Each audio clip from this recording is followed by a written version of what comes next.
औज़ुबिल्लाहिमिनश्शैतानिर्रजीम बिस्मिल्लाहिर्रहमानिर्रहीम व बिही नस्तईन व सल्लल्लाहु अला सय्यदिना मुहम्मद व अहले बैतिही तय्यबीन अत्ताहिरीन अल्लाहुम्मा सल्लि अला मुहम्मद व आलि मुहम्मद व अज्जिल फ़रजहुम। ये तीसरा चैप्टर है इस किताब का। इस किताब का नाम है बेनिहायत की तलाश में और चैप्टर का नाम है बैकपैकिंग राइस। मैं बहुत ही फ़आल शख्स थी। आप देखते कि मैं बहुत सारे एक्टिविटीज़ में इन्वॉल्व रहती थी, स्पोर्ट्स में, मार्शल आर्ट्स में, प्रोग्राम्स और फंक्शंस ऑर्गेनाइज करने में, और हमेशा बिज़ी रहती थी। हमारे कॉलेज के दिनों में भी क्लास के बीच में जो ब्रेक होता था तो हम सब वहाँ जाकर हमारी कैंटीन में जमा हो जाते और कुछ ना कुछ स्नैक खाते खाते अलग अलग चीज़ों के बारे में बात करते। कभी बात करते कि हम ग्रेजुएशन होने के बाद किस तरह एक अपनी कंपनी शुरू करेंगे, तो कभी बात करते कि किस तरह हम कोई इनोवेशन करेंगे या कोई रिसर्च वर्क करेंगे और किस तरह हमारी पढ़ाई को आगे बढ़ाएंगे। एक दिन अचानक पता नहीं कहाँ से ये बात निकल आई और हम सब इस बात में उलझ गए और डिस्कस करने लगे कि सब कॉन्टिनेंट में गरीबों की और फ़ुकरा की बहुत बुरी हालत है। और फिर सब डिस्कशन करते करते अचानक सब ने एक आइडिया शेयर किया कि चलो क्यों ना कोई चैरिटी ऑर्गेनाइजेशन शुरू करते हैं हमारे कॉलेज में, ताकि हमारे कॉलेज की मदद से हम गरीबों की और फ़ुकराओं की मदद करें। लेकिन हमारे जहन में बहुत सारे सवाल थे। इसके मेंबर्स कहाँ कौन होंगे, कहाँ से पैसे आएंगे, फंड्स कैसे जमा किया जाए, क्या क्या करना होगा, क्या क्या नहीं करना होगा, कौन सी चीज़ों से केयरफुल रहना होगा। खैर, इन सवालों के बावजूद भी हमने कहा चलो कम से कम हम दोस्त जितने जमा हैं वो लोग इस चैरिटी के मेंबर्स बन जाते हैं और हर महीने अपनी जेब से कुछ पैसे डालते हैं और एक कॉर्पस फंड बनाते हैं और इसी कॉर्पस फंड से बाद में हम चैरिटी का काम शुरू करेंगे। बहुत ही बेसिक स्टफ़ था। हमने कोई लिखाई पढ़ाई का काम नहीं किया था, कुछ पेपर पे डिटेल्स नहीं लिखे थे, बस जहन में एक आइडिया था। तो हम सब वहीं पर बैठे बैठे इस चैरिटी ग्रुप को हमने शुरू किया और हम सब ने अपनी अपनी जेब से कुछ पैसे डाल दिए। उस ज़माने में तकरीबन 15 रुपये जितने पैसे, यानी तकरीबन $1।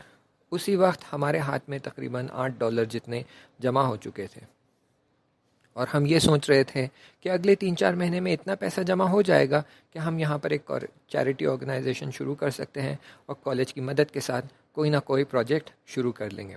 लेकिन फिर हमें बाद में पता चला कि कॉलेज के नाम के साथ अगर कोई भी चैरिटी का काम करना चाहते हैं तो फिर वहाँ के कोई प्रोफेसर की सुपरविज़न में ये काम किया जा सकता है, यानी उसकी निगरानी में ये काम होना चाहिए, उसकी निज़ारत में ये काम होना चाहिए। हम खुद से ये काम नहीं कर सकते। बाद में पता चला कि मिसेस शीला है जो ये सब काम की निज़ारत करते हैं और उन्हीं को इन्फॉर्म करने के बाद, उन्हीं को इस ग्रुप में शामिल करने के बाद ये काम किया जा सकता है।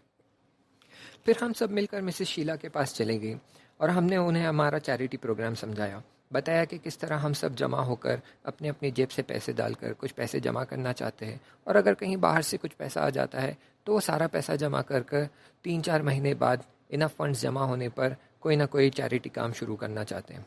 वो हमारी बात सुनकर ना सिर्फ वो इस बात से नाराज़ी थी, बल्कि वो हमें डांटने लगी और हम पर चिल्लाने लगी और कहने लगी आजकल स्टूडेंट्स क्या क्या बहाने बनाते हैं ताकि पढ़ाई से भाग सके, क्या क्या बहाने लेकर आते हैं ताकि वो कॉलेज कैंपस के बाहर जा सके और वहाँ वक्त बर्बाद कर सके और यहाँ वहाँ घूमते फिरते रहें।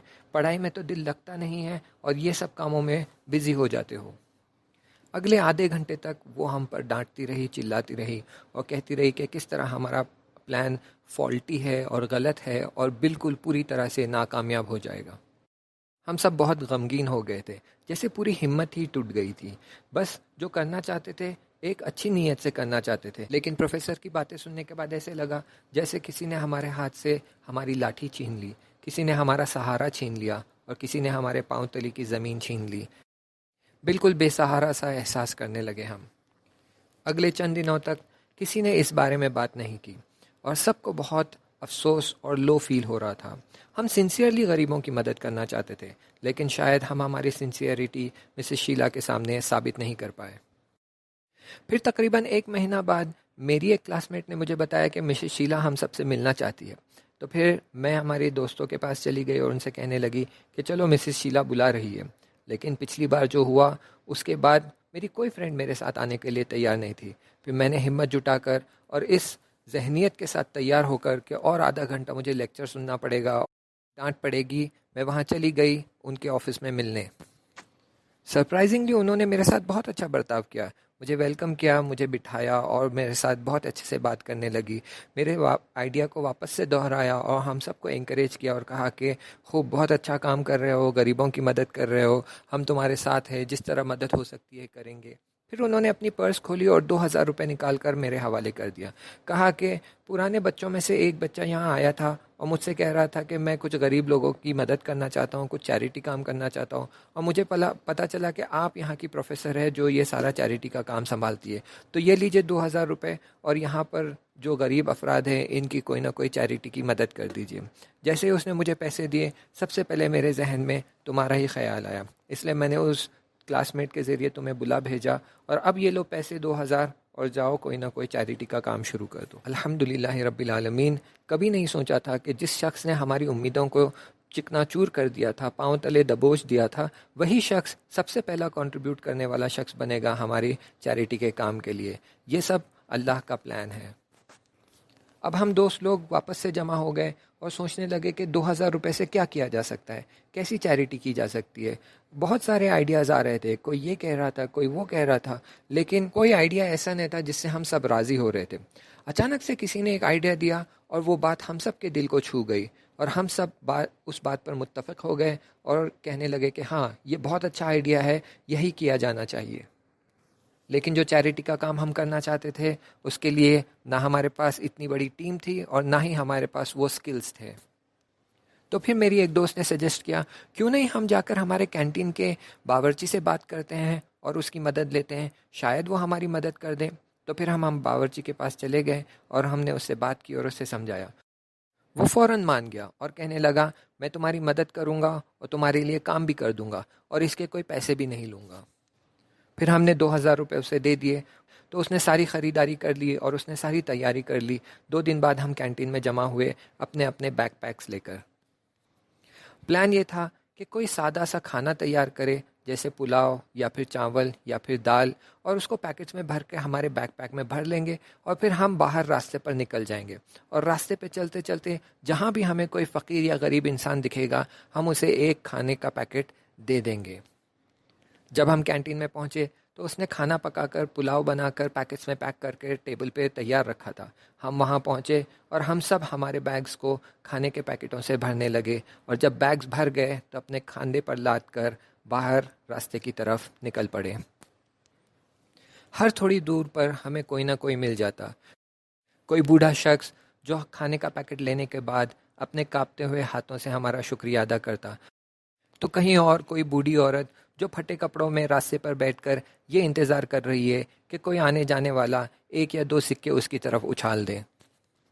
मैं ऐसे ही आगे बढ़ती गई और जहाँ जहाँ मुझे ऐसे अफराद मिलते, मैं वहाँ रुकती और उन्हें खाने का पैकेट देती। कुछ अफराद की तो बहुत ही बुरी हालत थी। कुछ ख़वातीन थी जिनके शौहरों ने उन्हें छोड़ दिया था, घर से निकाल दिया था। बच्चों के साथ वो इसी रास्ते पर बैठी हुई इंतज़ार में थी कि कोई ना कोई आए, कुछ थोड़े से पैसे उसे दे जाए ताकि वो अपने बच्चों को कुछ खाना खिला सके। बच्चों की हालत भी ऐसी कि फटे हुए कपड़े, न सर पे साया, न बदन पे शर्ट। कुछ बच्चे तो छोटी छोटी नेकरें पहनकर घूम रहे थे और बस उसी गर्म रास्ते पर अपना घर बसा लिया था।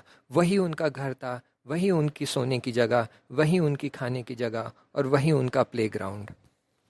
जो कचरा लोग फेंक कर चले जाते थे, वही उनके खिलौने बन जाते थे। कुछ प्लास्टिक की बोतलें, कुछ प्लास्टिक के ढक्कन, कुछ बिस्किट के रैपर्स, कुछ चॉकलेट के कवर्स, यही इनके खिलौने थे। इनके साथ वो खुशी खुशी खेलते थे और जैसे कि ये दुनिया की सबसे बड़ी नेमत और सबसे बड़ा ख़जाना है, अपने पास दबा कर संभाल कर रखते थे। हम कुछ घंटों तक चलते रहे, जब तक हमारे खाने के पैकेट्स ख़त्म नहीं हो गए। हम ऐसे ही बांटते रहे। चंद घंटों बाद हम सब कॉलेज में पहुंचे और अपनी मुलाकात की जगह पर वापस आकर मिल गए, ताकि हमने जो प्रोग्रेस की है, जो जो काम अंजाम दिया है, उसकी रिपोर्ट दे सके। हम बहुत थके हुए थे, पसीने में डूबे हुए थे। धूप की गर्मी की वजह से हमारी चमड़ी काली पड़ गई थी, लेकिन हमारे चेहरों पर एक बहुत बड़ी मुस्कुराहट थी। मैं आपको बता नहीं सकती जो सेटिस्फैक्शन और खुशी हमें मिली थी। ये बताए जाने वाली चीज़ नहीं है, ये सिर्फ एक्सपीरियंस किया जा सकता है। हम जब कॉलेज से चले थे तो हमारा बैग खाने से भरा हुआ था, और जब वापस लौट रहे थे तो ज़ाहिर में बैग खाली था, लेकिन हमारे बैग में उन तमाम फ़ुकराओं की मुस्कुराहटें थीं, आंसू थे और दुआएं थीं। हम सब अपनी मीटिंग पॉइंट पे जमा हो गए थे और बहुत देर तक वहाँ बैठे रहे। किसी ने एक लफ्ज़ भी नहीं कहा। शायद हम सब अंदर ही अंदर रो रहे थे। उन चंद घंटों में हमने जो देखा वो देखने के लिए एक ऐसे दिल की ज़रूरत थी जिसके अंदर बहुत ज़्यादा सब्र और तहम्मुल हो। इस किस्से में जो जो नाम थे उनको बदल दिया गया है ताकि लोगों की आइडेंटिटी को बचाए रखा जाए और उन्हें अनोनिमस मेंटेन किया जाए। इंशाल्लाह आगे का मतलब अगले चैप्टर में बयान किया जाएगा। तब तक के लिए इल्तिमास दुआ। खुदा हाफिज़।